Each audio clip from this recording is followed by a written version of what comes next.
The Casebook of Sherlock Holmes, the Preface.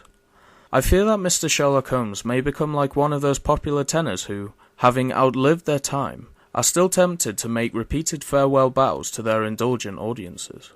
This must cease, and he must go the way of all flesh, material or imaginary. One likes to think that there is some fantastic limbo for the children of imagination, some strange, impossible place, where the bow of Fielding may still make love to the bells of Richardson, where Scott's heroes still may strut, Dickens' delightful cockneys still raise a laugh, and Thackeray's worldlings continue to carry on their rehensible careers. Perhaps in such a humble corner of such a Valhalla, Sherlock and his Watson may for a time find a place, while some more astute sleuth with some even less astute comrade may fill the stage which they have vacated. His career has been a long one, though it is possible to exaggerate it. Decrepit gentlemen who approach me and declare that his adventures form the reading of their boyhood do not meet the response from me which they seem to expect. One is not anxious to have one's personal dates handled so unkindly.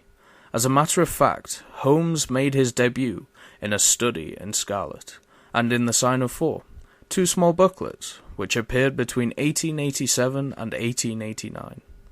It was in 1891 that A Scandal in Bohemia, the first of the long series of short stories, appeared in the Strand magazine. The public seemed appreciative and desirous of more, so that from that date, 36 years ago, they have been produced in a broken series which now contains no fewer than 56 stories, republished in The Adventures, The Memoirs, The Return, and His Last Bow.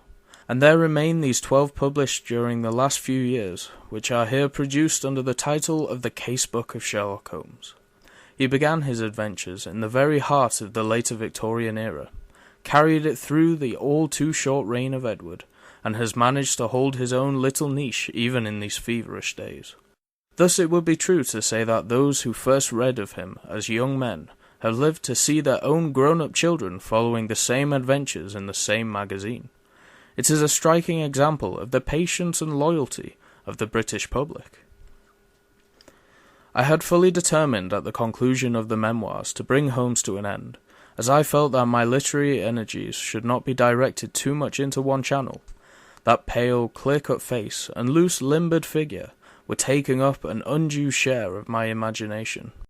I did not deed, but, fortunately, no coroner had pronounced upon the remains, and so, after a long interval, it was not difficult for me to respond to the flattering demand, and to explain my rash act away.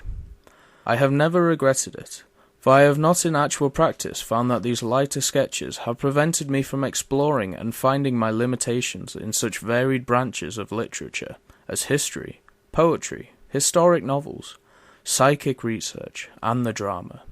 Had Holmes never existed, I could not have done more, though he may perhaps have stood a little in the way of the recognition of my more serious literary work.